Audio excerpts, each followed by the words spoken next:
여러분은 운명이 정해져 있을 거라 생각하시나요? 저에게 기이한 일이 생겨 여러분과 함께 공유하고자 사연을 보냅니다. 제 이야기를 끝까지 들어주시길 바랍니다. 사람 일 참 모르는 것이더라고요. 저희 엄마는 매년 건강검진을 받았는데요. 술도 안 마시는 분이신데 작년에 건강검진을 받고 스트레스와 피곤 때문인지 갑자기 건강이 안 좋아지셔서 1년생 간암 말기 진단을 받으셨어요. 항암도 해보고 좋다는 것도 다 해보았지만 죽음을 피할 순 없었어요.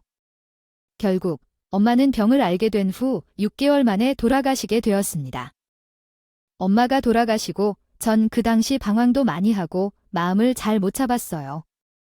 엄마가 더 이상 세상에 없다는 사실이 정말 많이 힘들었어요.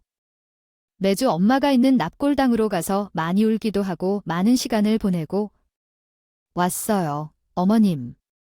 좋은 곳으로 가셨을 거야? 하늘에서 우리를 보고 계실 테니까 우리 힘내서 살자.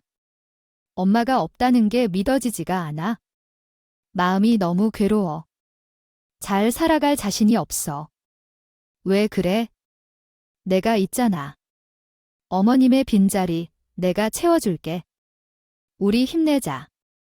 남편이 다독여졌지만 그게 위로가 되진 못했어요. 제가 엄마한테 참 많이 의지를 했나 봐요. 남편보다 더요.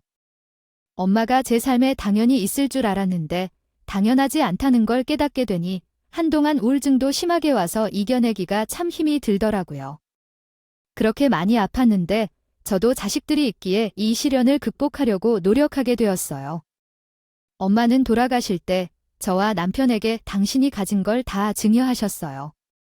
저에게는 모든 재산을 현금화해서 다 주셨어요. 간부터 엄마는 사업을 하셨는데 이제 저는 점심 한 끼에나 묵생묵오뎅이면 엄마 즐기 새는데 가고 망해요. 한글로 완성된 이 문장은 다음과 같습니다. 그동안 엄마가 모은 돈뿐만 아니라 엄마가 쓰던 차와 집까지 다 매매해서 돈으로 주셨죠. 엄마는 고급 주택에 사셨는데 그 당시에 저는 아파트가 좋았거든요. 저희 부부가 엄마 집에서 같이 살았는데 계단도 많고 손 갈 곳이 많은 주택은 저에겐 좀 벅찼어요. 불편한 주택 말고 편하게 아파트로 가고 싶다고 말을 많이 했었는데 그 당시엔 땅을 가지고 있어야지 나는 영원한 거라며 절대 아파트는 안 된다고 하셨지만 돌아가시기 전에 집을 정리하고 자금을 주고 가셨다는 곳이 마음이 또 찡했습니다. 그리고 남편에게는 그동안 경영 수업을 하며 경영인으로 키워왔어요. 혹독한 수업을 통해 남편이 잘 성장할 거라 생각하셨는지 남편을 대표 자리에 앉게끔 기반에 닦아놓고 가셨죠. 다들 이쯤 되시면 저희 엄마가 대체 무슨 일을 하셨을지 궁금하시죠? 사실 저희 엄마는 사업가예요. 제가 어렸을 적 아빠와 사별 후에 엄마는 화장품 개발에 매진해 결국 사업을 성공시켰죠. 정말 피나는 노력으로 얻어낸 결과인 걸 저는 알고 있었어요. 화장은 예뻐지려고 하는 것도 있지만 회복한다는 의미를 갖고 계신 분이에요.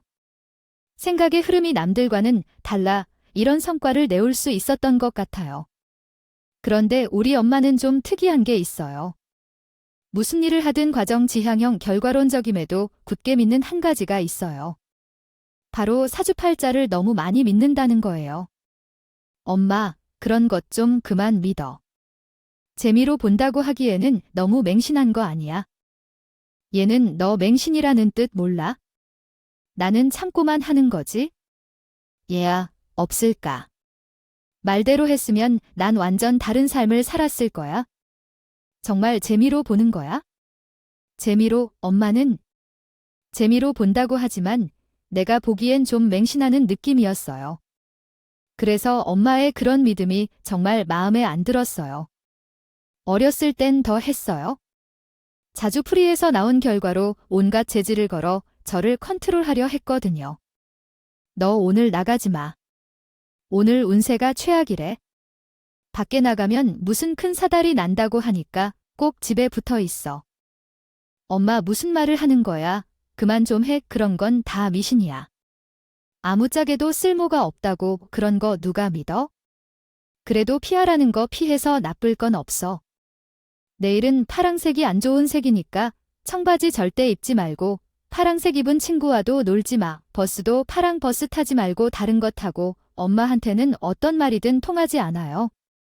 신빙성이 없는 이야기들로 저를 제재하려 들어서 엄마가 좀 웃음이 막혔어요. 그것 때문에 싸우기도 많이 싸웠었는데 엄마는 제가 그런 이유가 다 있는 날이라며 오히려 더 맹신하게 된 이유가 되고 말았죠. 말이 안 통했어요. 저도 포기하고 지냈죠. 저는 대학 졸업 후에 엄마 회사의 홍보팀에서 일을 하는데 엄마는 고민이 있을 때면 신뢰하는 역술가를 회사까지 불러 상담을 하곤 했어요. 그런 상담을 하고 나면 마음이 좀 편안해지시는지 표정이 좋아지셨죠. 좀 중증이시죠. 제 결혼도 남자친구의 사주를 보고 결정하실 정도였으니 말 다 했어요. 조금 창피한 이야기지만 저는 남자친구와 혼전 임신이 되었어요. 물론 진지한 마음으로 사귀고 있었지만 결혼 가장 멀었다고 생각했다가 갑자기 아기가 먼저 찾아와서 엄마께 먼저 인사를 드렸어요. 엄마가 남자친구 사주를 보기 전엔 그 사람이 별로 좋은 회사에 다니지도 않았고 가진 것도 별로라 못마땅해 하셨거든요. 그런데 서주를 보더니 생각을 달리 하시더라고요. 엄마는 그날 역술가를 집으로 불러 몇 시간을 상담하셨어요. 전반적으로 유혹에 악하고 우리도 없는 성격인데 그건 젊은 시절의 끝이 납니다. 두 사람은 아주 잘 맞네요. 아내가 남편을 보듬어주고 남편은 그것에 힘입어 큰 사람이 되는 명입니다. 하지만 결혼 후 아내에게 시련이 있겠지만 남편은 사회에서 슬슬 운이 터지는 시기라 많이 가르치고 잡아놔야 합니다. 무슨 일이 있어도 꼭 잡아놔야 해요. 안 그러면 그 사람 큰 화를 입을지도 모르고 나님도 쪽박 찰 수 있어요. 그러다가 많이 넘으면 안과 밖에서 대운이 들어와 그게 말년까지 터집니다. 마흔에는 사람이 될 거니 꼭 시련을 잘 견뎌내야 합니다. 보통 마음고생할 게 아니에요. 그래도 결국 좋은 방향으로 갈 거니 결혼을 허락해 주셔도 됩니다. 선생님, 그런 마음을 넘어 결혼하는 건 어떨까요? 그렇게 하면 고통을 덜 받을 수 있지 않을까요?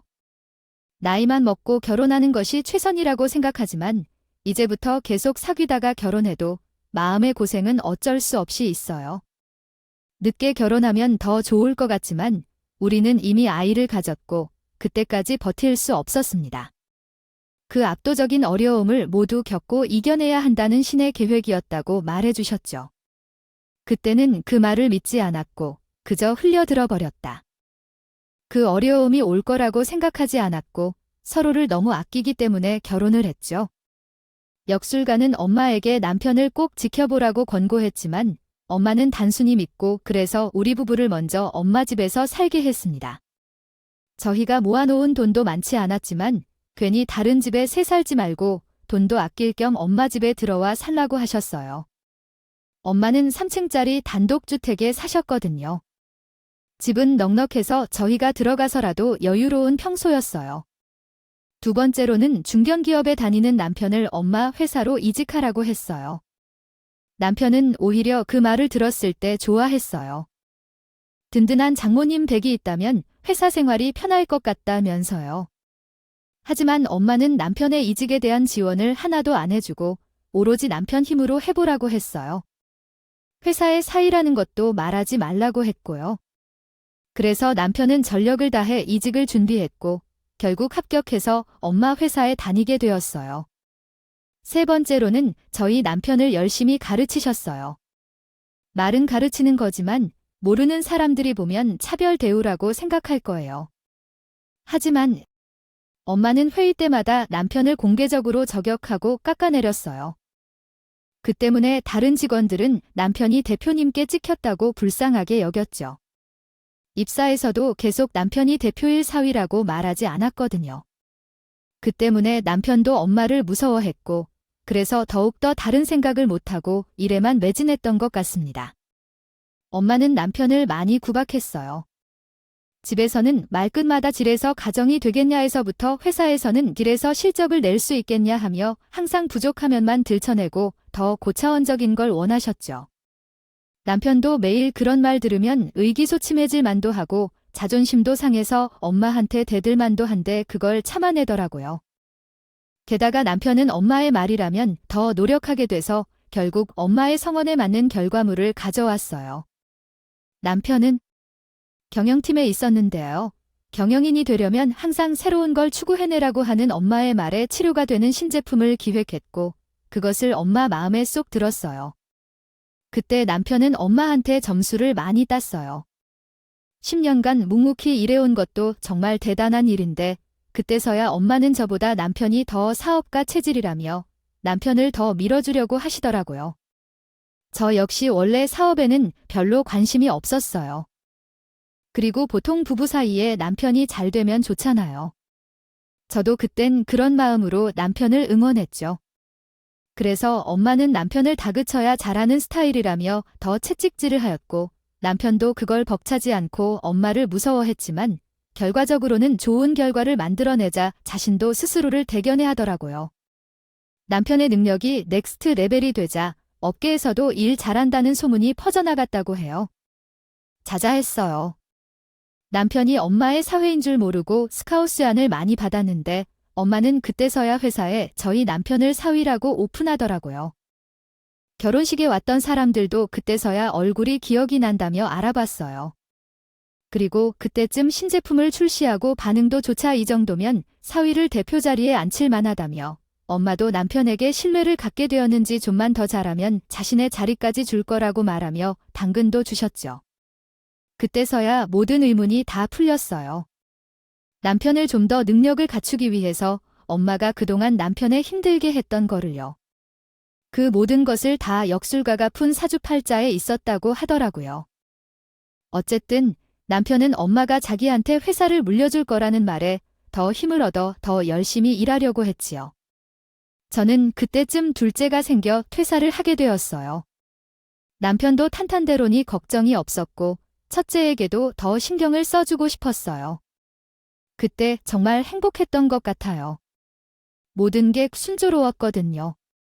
그런데 제가 둘째 출산을 하고 얼마 뒤 이런 호랑이 같은 무서운 친정 엄마가 돌아가시자마자 벼락 맞을 남편 놈이 버젓이 집에 상간녀를 데려와서 연애를 하더라고요. 남편은 누가 봐도 성공한 사업가로 우리 엄마가 키워놨는데 이제 능력이 생기니 상간녀와 바람까지 피고 정말 돌아갔나 봐요. 엄마가 돌아가신 지 1년이 지났을 때였어요. 그 당시 우리 큰아이가 10살이었고 둘째가 8살이었거든요. 근데 더 충격인 건 그 상간녀가 우리 첫째 아이의 미술 방문 선생님이에요. 둘은 수업을 핑계로 우리 집에서 데이트를 했더라고요. 심지어 아이가 보는 앞에서도 애정 행각하는 걸 들키기도 했고요. 엄마, 아빠랑 미술 선생님이 왜 우리랑만 하는 뽀뽀를 선생님이랑도 해? 그게 무슨 소리야? 말도 안 되는 소리 하지 말고 어서 손 씻고 와 밥 먹게. 저는 아이가 남편과 선생님의 행동에 의심적으로 하는 말을 귀담아 듣지 않았어요. 아이들은 워낙 헷갈리는 것도 많고 책에서 봤거나 TV에서 본 것을 실제로 있었던 것처럼 말하는 경우도 있었기에 그런 거라 여기며 별 대수롭지 않게 흘려들었죠. 그 당시에는 그냥 드라마 얘기를 하는 줄 알았어요. 그런데 그 말이 무슨 말인지 알게 된 순간이 찾아왔어요. 며칠 뒤에 제가 집에 없는 날에 미술 수업이 있었고 남편이 웬일로 일찍 들어온 날이었어요. 저는 남편에게 부탁했죠. 여보, 이따가 방문 미술 선생님 오실 테니까 집도 좀 치우고 음료수도 좀 드리고 잘 챙겨드려 알았지? 걱정하지 말고 일 다 보고 천천히 들어와. 내가 잘 맞아야 되니까 신경 쓰지 말고 늦게 와도 되니까 걱정하지 마. 그런데 의외로 볼 일이 빨리 끝나서 부랴부랴 집으로 갔어요. 그때 못 볼 걸 보게 되었어요. 바로 남편과 방문. 미술 선생님이 거실에서 야경을 보며 껴안고 애정 행각을 벌이고 있는 게 아니겠어요? 우리 모두 상상하는 그런 애정인가 말이에요. 두 눈 뜨고 볼 수 없을 정도였습니다. 그때서야 생각이 나더라고요. 간간히 아이가 했던 남편과 미술 선생님의 이상한 이야기들 말이에요. 제 눈으로 그 둘의 애정 행각을 보고 확신하게 되었어요. 이건 보통 사이가 아니라는 것을요. 그런데 더 충격적인 건 우리 아이는 그들이 애정 행각을 벌이는 것이라서 그들의 눈치를 보며 그림을 그리고 있다는 거예요. 피가 거꾸로 써왔죠.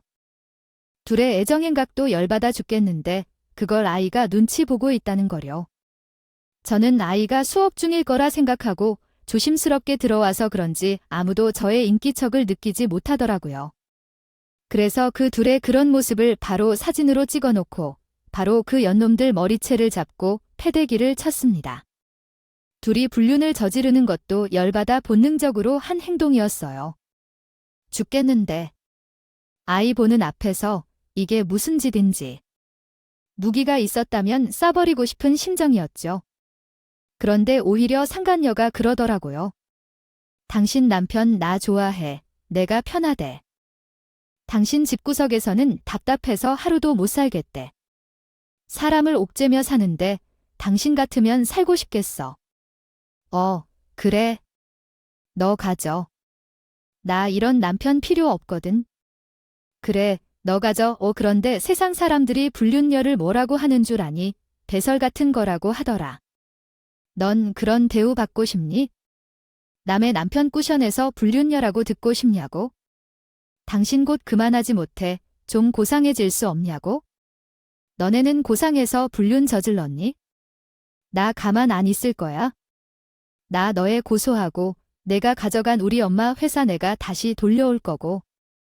콩밥 먹일 거야. 각오해. 그런데 한술 더 다음 날은 상간녀의 엄마가 우리 집까지 쫓아왔어요. 전날 남편과 상간녀 때문에 기운이 없어서 누워 있었는데 별소리가 나더라고요. 인터폰으로 누구냐고 물어봤더니 통장님이라고 해서 열어줬더니 아이. 글쎄 상관이 엄마더라. 고요. 다짜고짜 저를 밀치더니 집에 신발까지 신고 들어와 자기 딸한테 손을 올렸다고 저한테 똑같이 갚아준다며 저를 이리 밀치고 저리 밀쳤어요. 한참을 휘청대다가 쓰러졌는데 빨리 이혼해주고 끝내라 하며 저에게 돈을 뿌리는 게 아니겠어요. 그질구질하게 남편 붙잡고 살지 말라고. 우리 김서방 이제 내 사위 될 거니까 빨리 오네. 저는 간신히 정신을 차리고 그 돈을 주어서 일어났어요. 그리고 바로 그 상간녀의 엄마를 면성에 집어 던졌죠. 푼돈으로 나한테 무슨 소리를 하는 거야? 돈은 내가 당신보다 더 많아. 어디서 재벌 행세야? 행세는 당장 안 나가 못 나가. 이혼 서류에 도장 찍어줄 때까지나 절대로 못 나가. 아니, 안 나가. 상관이 아니. 엄마는 협의혼 서류까지 준비해왔고 그 서류를 보니 이미 우리 남편은 도장을 찍어 놨더라고요. 저는 그 종이를 갈기갈기 찢어버렸죠. 아, 그러세요? 그럼 뭐, 저도 어쩔 수 없네요. 법대로 하는 수밖에요. 바로 경찰에 신고를 해 상관이 엄마를 침입죄로 신고했어요. 결국 상관이 엄마는 경찰에 잡혀가게 되었죠. 한바탕 소동이 끝나나 했더니 이번에는 남편이 저한테 쪼르르 달려오더라고요. 당신 미쳤어. 어떻게 선생님, 어머님한테 그럴 수가 있냐고. 미친 건 당신이지. 해보는 앞에서 선생님하고 애정행각이나 하고 당신 아빠 맞아? 그래, 나는 싫어해도 좋아. 그래도 당신은 애들 아빠잖아. 어떻게 그럴 수 있어? 그리고 지금 나한테 그냥 편드는 거야? 너 미쳤니? 제가 지긋하다. 그동안 장모님 나 자존심 깎아내리구나. 다른 직원들 보는 앞에서 명박 주고 할 때 당신은 뭐 했어? 그냥 보고만 있었잖아.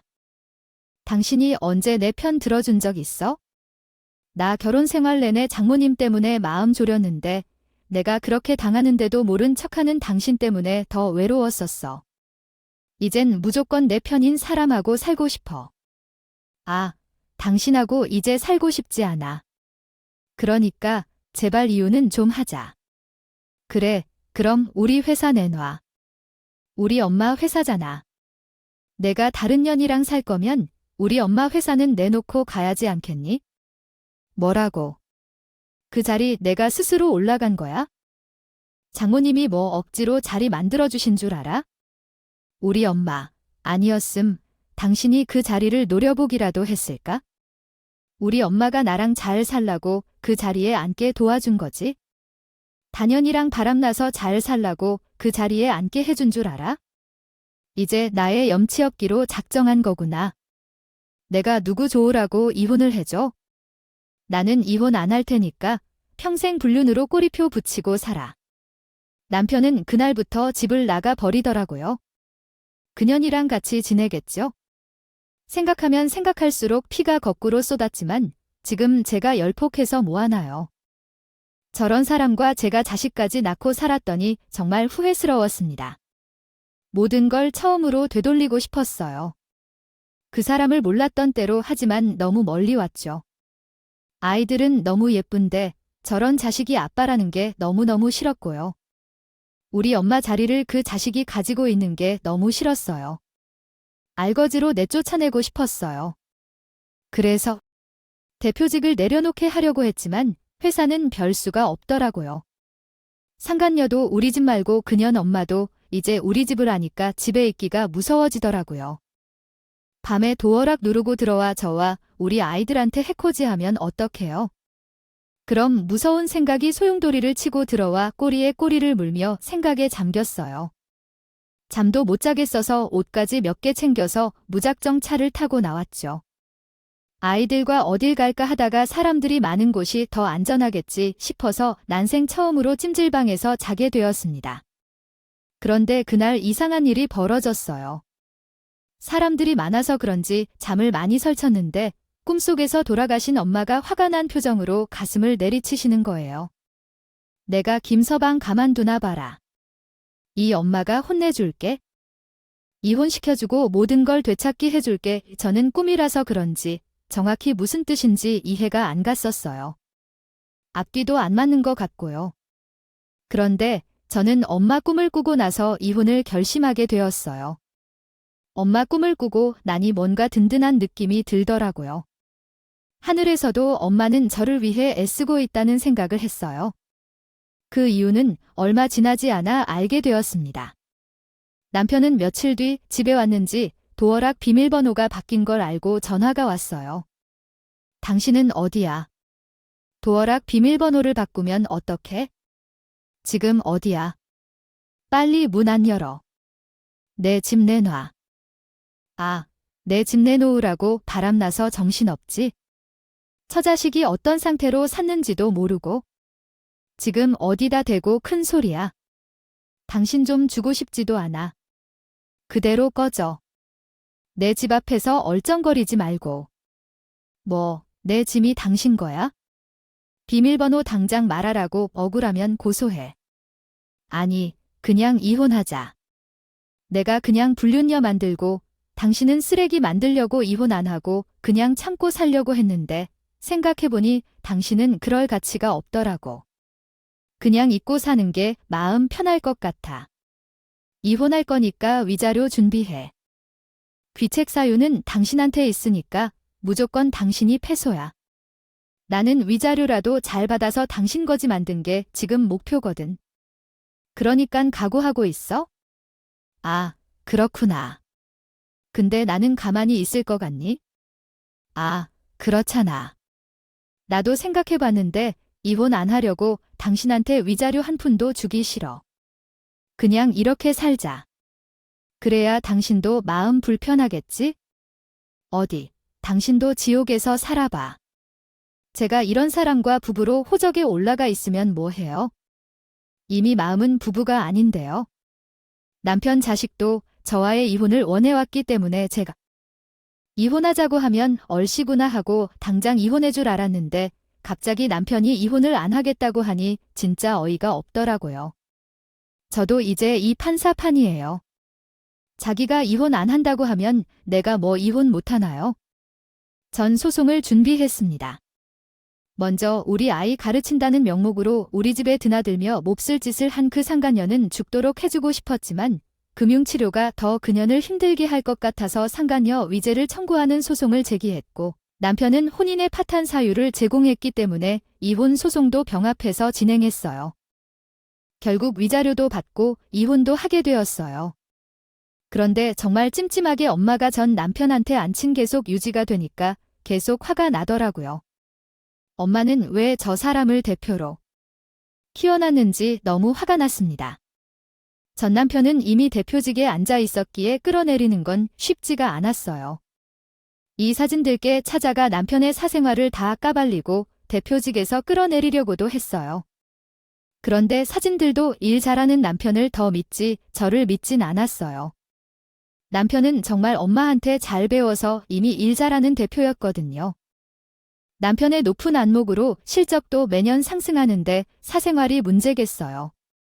그런데 또 한편으로는 남편이 문란하다고 소문이 나면 안 될 것도 같은데 엄마가 어떻게 읽어낸 회사인데 대표가 그것도 사위였던 사람이 사생활이 물러나다고 소문이 나면 매출과도 직결되고 흠이 생기는 건 싫었어요. 제 얼굴에 침 뱉는 거잖아요. 그럴 수는 없어서 기회를 보고 있었죠. 이혼 소송으로 전 남편은 마지막 법정에 오는 순간까지도 그년이랑 같이 차를 타고 오더라고요. 아, 정말 잡아서 때려 눕히고 싶었지만 헤어지는 마당에. 뭐 알아요. 제 기분만 상하고 힘만 빠지지. 그리고 저 연놈들은 일부러 저 기분 접시게 하려고 같이 온 것 같은데 무시가 답이지요. 전 남편은 새로 샀는지 둘은 새로 나온 신상 스포츠카를 타고 휙법원에 빠져나가더라고요. 그 모습을 보고 저 혼자 오만 가지 욕을 다 했습니다. 천하에 나뿐이 없는 놈들, 하늘은 뭐 하나 몰라. 저런 연놈들 안 데려가고. 그런데 정말 하늘이 들은 걸까요? 그날 전 남편과 상간녀가 그 차를 타고 가다가 사고를 당해 상간녀는 목숨까지 잃게 되어 증오해요. 정말 소름이 돋았어요. 정말 그렇게 해달라고 욕한 건 아니었는데 정말 제 말처럼 죽다니요. 그렇게 저주했던 여자인데 그래도 사고를 당했다니 마음이 좀 그러더라고요. 제 말 때문에 그런 건 아니겠지 하며 신경이 쓰이긴 했습니다. 빈소에는 안 가지만 건너 듣게 되었어요.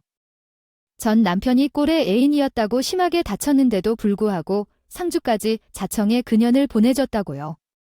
기가 막히죠. 그리곤 정말 잊고 살려고 노력했어요. 애들도 잘 키우고 저도 열심히 일하며 현실을 살아가려고요. 회사를 같이 다녔던 사람들이랑 간간히 연락하는데 전 남편은 긴 휴가를 쓰고 여행까지 갔다 왔대요. 회사에서도 멍하니 앉아만 있다 간다고요? 정신이 반쯤 나간 것 같다고요? 저는 이별 후유증인 줄 알았습니다. 저도 우리 엄마 돌아가셨을 때 그랬잖아요. 부회장남 같은 사랑이 결말이 죽음이라니 고소하기도 했어요. 그런데 전 남편이 상태가 안 좋은 건 그녀가 죽은 게 아니더라고요. 불륜녀가 죽은 지도 2달이 지난 후 전 남편이 우리 집으로 찾아왔어요. 여보, 이런 말 좀 좁지만 나 한 번만 용서해주면 안 될까? 나 너무 많이 잘못했지만 그래도 우리 예정을 생각해서 한 번만 용서해주면 안 될까? 우리 아이들도 있고 하니까 나 당신에게 돌아가고 싶어 라고 말했어요. 어머, 와 진짜 소름 끼친다. 여보, 이걸 보세요.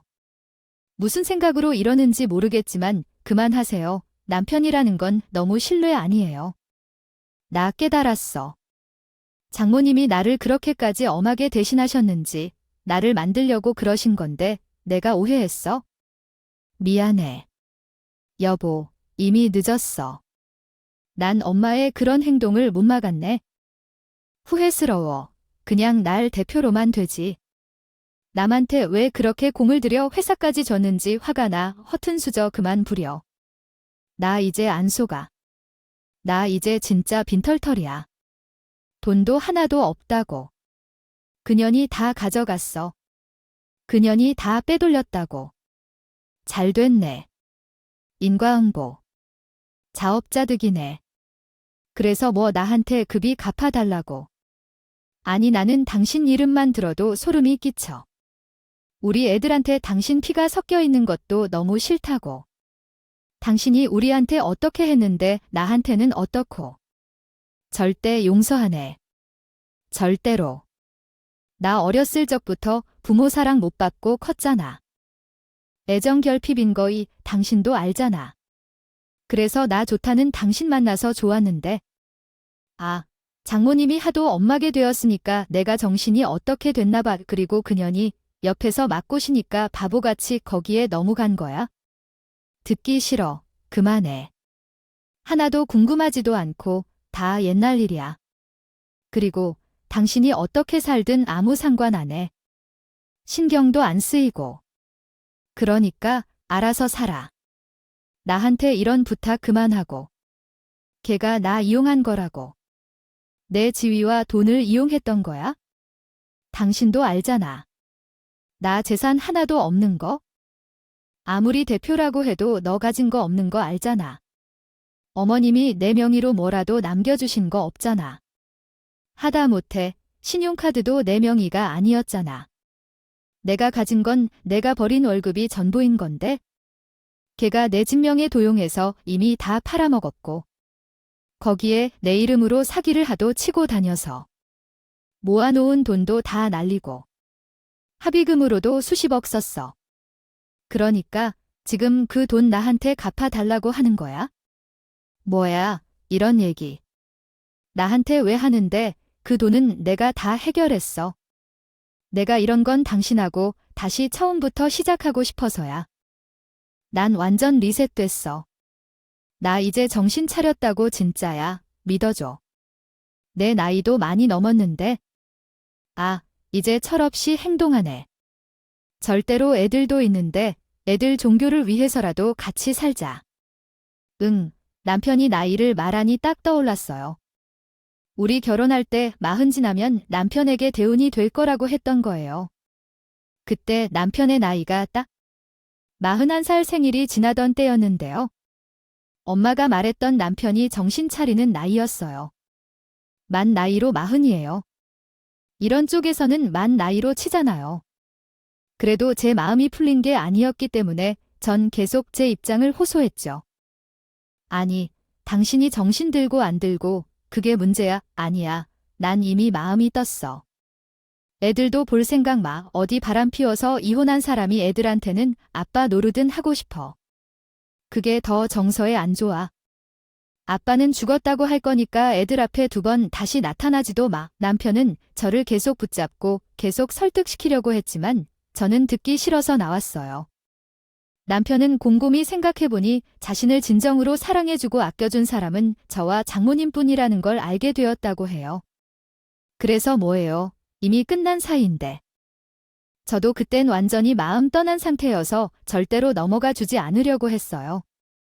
뒤늦게 우리 이혼 사실을 아신 시어머니도 집까지 찾아와 나한테 무릎을 꿇고 비셨어요. 어미야, 내가 미안하다. 미안해.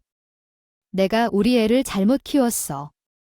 먹고 살기 바빠서 그냥 밥만 먹고 키웠지. 아니, 난 아무것도 해준 게 없어서 이해가 어떻게 됐나 봐. 정말 미안해요. 앞으로 내가 2번 다시 그런 일 안 만들게 하겠어요. 한 번만 용서해 주시면 안 되겠니? 휴 어머님까지 왜 이러세요? 저 정말 불편해요? 우리 이미 헤어진 사이라고요. 저 먼저 일어날 테니까 천천히 가세요. 전 남편의 어머니까지 와서 무릎 꿇고 비시는데 저도 어른이고 일상대로 그렇게 모진 건 싫었어요. 그런데 예전 일이 자꾸 떠오르는 걸 어떻게 해야 하죠? 불과 몇 달 전만 해도 죽은 그 여자 상주까지 돌봐준 사람이었잖아요. 나 싫다고 떠난 사람인데 제가 왜 봐줘야 해요? 1년째 계속 찾아와 불편한 얘기를 자꾸 꺼내는데 저 정말 또 다시 이사도 생각해볼 정도였어요. 저는 계속 싫다는 말을 했고 남편은 제 마음을 돌리기 위해 선물 공세를 펼치고 물질적으로 환심을 샀죠. 하지만 돈은 제가 더 많거든요. 그런 거 받아도 기분이 좋지 않았어요. 게다가 친구들이 만나고 있으면 어떻게 알았는지 그곳까지 찾아와서 분위기 메이커를 자청하고 계산까지 하고 가더라고요. 너네 이혼한 거 아니야? 도장 찍은 거 맞지? 전 남편인 거고. 야, 그런데 네 전 남편 눈빛이 완전 신혼인데네. 남편 정말 달라진 거 같아. 모르는 사람들이 보면 그렇게 세상 좋은 사람이야. 그동안 나한테 한 거 생각하면 피가 거꾸로 솟아. 그래도 사람이 저렇게 변하지 않거든. 다시 잘 생각해 봐봐. 진짜 반성 많이 한 거 같은데? 그래도 마음이 풀리지 않았는데 아이들에게도 계속 저와 같은 수법으로 연락하며 잘 챙겨주더라고요. 아이들은 단순해서 아빠가 잘해주니 당연히 줄 수밖에야. 이 운전에는 그냥 집에 왔다가 잠만 자고 가던 사람이었는데 지금은 같이 살진 않아도 좋아하는 물건 다 사주고 가고 싶은 곳 다 가게 해주니 좋죠. 그러나 그것뿐만 아니라 아이들 공부를 도와주고 고민 상담도 해주며 부녀지간 똘똘 뭉치더라고요. 아이들과 정서적 교감을 하는 모습에 살짝 흔들렸어요. 그런데 마음을 결정적으로 바꾸게 된 순간은 바로 엄마가 또 꿈에 나왔기 때문이에요. 애들이 아빠와 캠핑을 간다며 집에 아무도 없을 때였어요. 저 혼자 집에서 촬영이 쓸쓸했는데 그날 TV를 보다가 잠에 들었어요. 꿈에 또 엄마가 나타났죠. 하얀색 실크 드레스를 입으셨는데 표정이 평온하고 너그러우셨어요. 저를 따뜻하게 안아주시고 다듬으셨어요. 이제 됐어. 이제 마음고생 끝이야. 고생 많았지? 이제 행복할 일만 있을 거야, 엄마. 무슨 말이야? 응, 제대로 말을 해봐. 잘 설명해봐, 엄마. 엄마, 저는 엄마를 애타게 부르다 깼는데 정말 묘한 기분이 들더라고요. 마음고생은 끝이고 행복할 일들만 생길 거라니 그게 전 남편과 관련된 걸까요? 그날 그렇게 잠을 깨고 한숨도 못 잤어요. 다음날 애들이 돌아와 물어보니 아빠와 캠핑도 하고 고기도 구워 먹고 낚시도 하며 신나게 놀았다고 하더라고요. 그리고 전 남편이 연락이 왔어요. 애들 잘 올라갔지? 자네도 많이 컸네. 아이 큰애는 고기를 한 근에 먹더라고. 귀 많이 그려나 봐. 그리고 학교에 좋아하는 남자애가 있나 봤는데 아이 고백했다가 거절 당한 것 같아. 잘 달래줘. 뭐 좋아하는 남자애가 있대. 고백도 했대. 누구인데? 그런 얘기 없었는데 몰랐구나. 사진 보니까 꽤 잘생겼더라. 우리 딸이 반할 만해. 게다가 공부까지 잘한대. 성격도 좋아서 인기도 많고 아주 좋아할 만한 요소는 다 갖추고 있어. 그래서 그 애가 가나 학원에 다니고 싶은데 그 학원은 공부를 좀 많이 시키는가 보더라고. 자신감이 많이 떨어진 것 같은데 지금 학원이 영 신통치 않다면 내가 과외라도 좀 알아봐 줄까? 아, 그건 내가 알아서 할게. 일단 끊어봐. 참 서운하대요. 같이 사는 엄마인 저한테는 얘기하지 않던 이성 친구에 대한 이야기나 공부에 관련된 얘기를 전 남편한테만 하고 그것을 또 전해 들으니 이래서 애들은 아빠가 필요한 거구나 하고 생각하게 되었어요. 애들도 캠핑 갔다 온 이야기를 며칠 동안 계속 늘어놓더라고요. 아빠랑 재밌었어. 우리 애들 뭐가 그렇게 재밌어서 몇 날 며칠 동안 얘기를 하는 거야? 아빠가 그렇게 좋아? 아빠 완전 좋지. 아빠랑은 얘기도 잘 통해. 다른 친구들은 아빠랑 말만 하면 싸운다는데 우리 아빠는 좀 다르대. 혹시 아빠랑 같이 살고 싶어? 아빠랑 살면 어떨 것 같아? 엄마와 아빠가 좋다는 거지? 아빠 집에서 살고 싶다는 뜻은 아니니 오해하지 마세요. 엄마랑 사는 게 좋아요? 아휴, 아니야. 그게 아니라 아빠랑 엄마랑 같이 내 식구가 다시 같이 살면 어떨 것 같냐는 말이야. 그럼 완전 좋지. 뭘 물어요? 엄마, 아빠 용서해 줄 거야? 아빠는 많이 반성했대요. 그러니까 우리 아빠랑 같이 살자. 응, 애들도 아빠가 좋다며. 엄마는 아직도 싫어하냐며 제 눈치를 보는데 그때 고민을 많이 한 것 같아요. 부모라면 제 행복보다는 아이의 행복이 먼저 아니겠어요? 또한 그쯤부터였던 것 같아요. 신규 제품을 출시하고 해외 진출까지 하자. 회사가 전보다 훨씬 커졌어요. 반응도 좋아서 매출도 많이 올랐거든요. 그 덕에 성과급도 많아지고 복지도 더 좋아지니 직원들의 내부 만족도도 높아졌어요. 그때는 아주 직원들 사이에서 팬클럽도 생길 정도였다니까요. 마음에 안 들지만 전 남편이 일 잘하는 건 정말 인정합니다. 전 남편은 이젠을 공략해 또 다시 합치자고 제안을 해 오더라고요. 여보, 내 마음은 한결같아. 당신과 재결합하는 것. 우리네 식구가 다시 온전해지는 것, 내가 바라는 건 그것뿐이야. 그러니까 나랑 다시 결혼해줘라. 처음 프로포즈할 때처럼 반지를 무릎 꿇고 주더라고요. 그때가 생각나서 마음이 약해질 뻔도 했지만 전 재결합 수락보단 제한을 먼저 했어요. 난 아직 당신한테 신뢰가 없어. 당신이 그냥 믿어달라고 하는 건 억지지. 각서 써. 결혼 생활을 평온하게 보낼 약속 이행을 위한 각서. 그럼 내가 다시 생각해 볼게. 그래, 그래. 각서, 내가 100장이라도 써줄게. 지금 당장 쓸까? 어떻게 쓸까? 말만 해. 내가 다 들어줄게. 너 그거 지킬 자신 있어? 그래, 만약 하나라도 어기면 대표직 내려놓기. 어때? 그래, 하나라도 5교시 대표적 내려놓을게. 아니, 신체 보기, 각서라도 쓰자. 내가 약속 안 지키면 너 마음대로 해도 난 진짜 당신 거야. 다음날 전 남편과 변호사를 만나서 10가지 조항을 만들었고 공증까지 했습니다.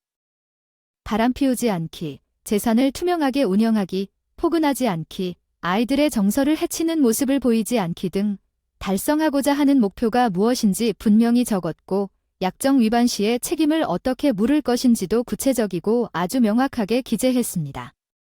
그렇게 하고 그 사람을 다시 받아들였어요.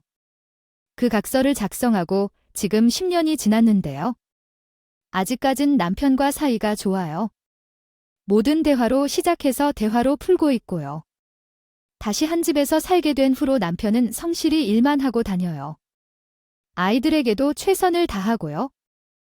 물론 그때를 생각하면 응어리가 덜 풀려서 화가 많이 나지만 그때 얘기를 꺼내려고 하면 항상 미안하다고 사과를 해요. 그 응어리를 쥐고 있으니 남편이 제 눈치를 보고 다시는 그런 엉뚱한 행동 안 한다고 해서 제가 이기고 사는 것 같아서 나쁘지 않아요. 물론 치명적인 실수이긴 하지만 다들 이렇게 사는 거겠죠? 엄마가 사주팔자를 맹신할 땐 말도 안 되는 일이다 하며 절대 믿지 않았는데요. 꿈에 엄마가 나와서 제 앞날을 알려주시니 그렇게 든든하고 믿음직스러울 수가 없더라고요. 여러분 중에 제 이야기가 어이없다고 핀잔을 하실 수 있으시겠지만 저도 그런 믿음이 없는 상태였는데도 막상 그런 기이한 일이 생기니 사람이 달라지대요. 그 후로 엄마는 더 이상 제 꿈에는 나타나지 않으셨어요. 남편과 재결합하고 난 후 제 마음도 평온해지고 탄탄대로가 되니 신경 안 쓰셔도 잘 사니까 더 이상 해주실 말이 없을지도요. 여러분들도 살면서 이런 기이한 경험을 한 번 정도는 하실 것 같은데 그 시그널이 무슨 말을 하는지 잘 파악해 보시고 좋은 일들 많이 일어나시길 바랍니다. 제 기가 막힌 긴 이야기 들어주셔서 감사합니다.